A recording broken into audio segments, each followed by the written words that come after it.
English 121, Strong Response Writing, from the Allen and Bacon Guide, pages 92 to 102 and 106 to 113. Response writing differs from summary writing in that you are no longer reading closely with the grain to understand the meaning of a text, but instead reading critically against the grain to analyze how and how well a text is constructed. So again, you're moving from with the grain reading to against the grain reading, where you are challenging the main ideas and features of the text.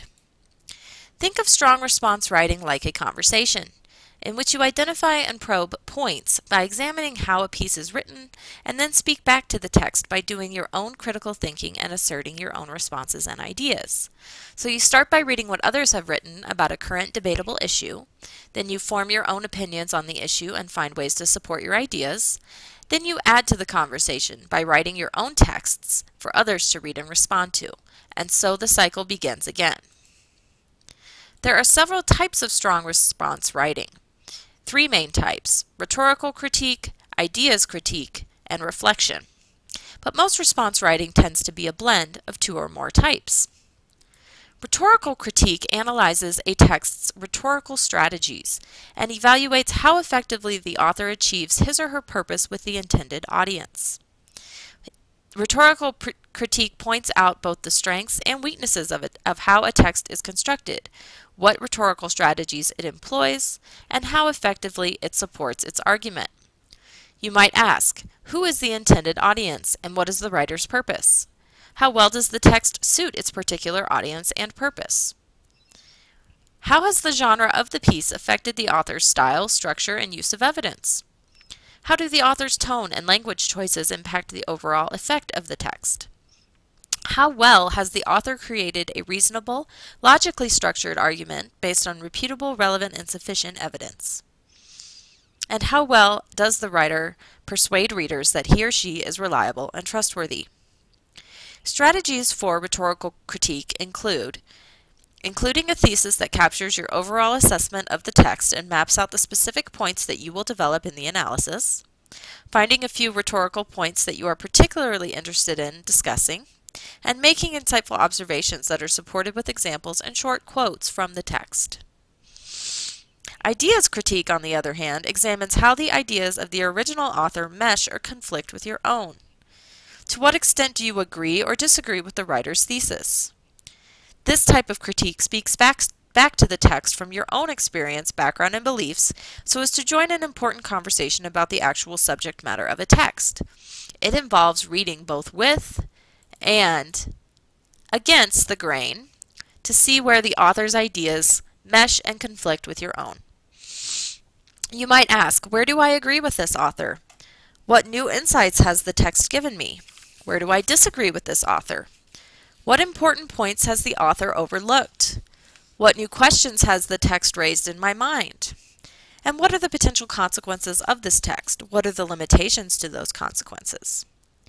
Strategies for ideas critique include, if you are reading mostly with the grain of a text, be sure to supply additional evidence or extend the argument, perhaps applying it to a new context, so that you aren't merely summarizing the author's original argument.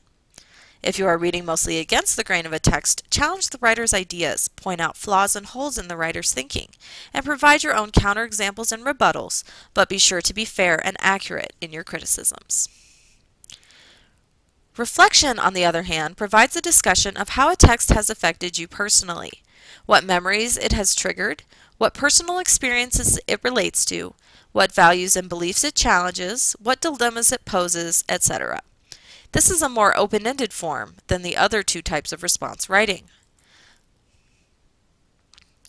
You also can see different types of responses to visual texts. These types of response examine many of the same features identified for verbal texts, for example, rhetorical and ideas critiques. Consider analyzing the visual features as well, however, particularly compositional elements and other genre choices as they affect the author's construction of the piece. You might ask, how has the author used type, layout, color, and image? How do these features affect the rhetorical impact of the document, and how do they affect the intended audience? Ask, what is the relationship between the images and verbal texts in the document? How much rhetorical work is performed by the visual images as opposed to the text itself?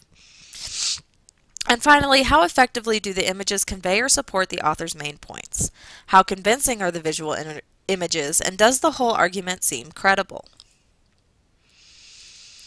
There are several ideas and strategies for writing this type of response. First of all, read the chosen text closely with the grain, listening to the text well so that you can then write an accurate and objective summary of its argument. Include this summary near the beginning of the response after a brief introduction to the issue at hand. A strong response should blend all types of response writing, focusing on rhetorical and ideas critiques for formal writing and response for less formal personal writing. Decide whether your response will be mostly with the grain, supporting and agreeing with the original author's points, or against the grain, challenging and disputing the author's original argument. Immediately following your summary of the text, include a thesis that states the points you want to make about the author's rhetorical choices and/or his or her ideas. From there, focus on a small group of points that enable you to bring readers to a new, enlarged, or deepened understanding of the text. Compose the majority of your response with a discussion of the several points you identified in your thesis in the same order as they were first introduced. If you are reading mostly with the grain of a text, be sure to extend and apply the ideas in a new way, so you're not merely repeating what the original author has said. And if you are reading against the grain of a text, focus both on the author's rhetorical shortcomings as well as where you personally disagree with his or her ideas, so it doesn't just become an attack on that writer's ideas alone. When drafting a strong response, you want to keep in mind several strategies. When writing the thesis, your thesis should state whether you mostly agree or disagree with the chosen text, and then map out several points to support why you feel that way. Your thesis should map out the points that you want to develop and discuss. It should surprise your readers with something new or challenging, and the points should be contestable and debatable and developed in later paragraphs. When drafting the body of your response, you want to start with a short contextualized introduction that will set up and map out the points for later in your analysis. Include a short summary of the article near the beginning of your response that gives the readers an idea of the article before they get your reaction. Then move from that summary into your thesis that maps out the points that will be explained and developed in the body of the essay. Readers will expect these points to be followed in the same order in the body of the response that they are presented in the thesis. Each point in your response should call for a lively discussion, combining general statements and specifics that will encourage readers to see the text in your way. Include a short conclusion that recaps the thesis and offers just enough commentary to bring the essay to a close. And finally, use attributive tags, quotation marks, and document all your ideas in a works cited page at the end. Keep in mind these strategies when you encounter responses written by other writers and as you write responses on your own.